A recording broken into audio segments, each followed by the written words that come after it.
आज भात कापणीचा दुसरा दिवस. शेतात जाईपर्यंत ऊन झालं होतं आणि हे कालचं शेत रिकामं झालं. आता मी शोधत शोधत चालले की नक्की मामा मामी कोणत्या शेतात आहेत. आणि यार, कालच्या कामानं मला तर आजच बॉडी पेन चालू झालं. हे शेत अजून पाण्यात आहे आणि आम्ही येईपर्यंत यांचं एक शेत कंप्लीट झालं.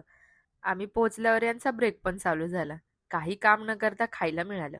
मग घेतला भात कापायला आणि पूर्ण शेत कंप्लीट केलं. हे करून झाल्यावर आम्ही भात झोडायला सुरू केलं. ऊन डोक्यावर येईपर्यंत आम्ही भात झोडून घेतला. हसत खेळत आमचं हे काम चालू होतं. मग जेवायला बसलो. आज एकादश आहे म्हणून हा मेनू होता. आणि ही बाळे इकडे त्यांची क्यूटनेस दाखवत होती. छोट्या मामीसोबत इकडे नोकझोक चालू होती. त्यात मामींनीही भर दिला. आता टॅन दिसायला लागला आहे. मग मागच्या शेतातला भात कापायला आरतीताई आणि अंकिताताई सोबत गेले. पण या शेतात भरपूर पाणी भरलं होतं. मग सुमित इथे इन्स्पेक्शन करतोय, पण भात काळा पडेल म्हणून तो म्हणाला, घ्या कापून टाका.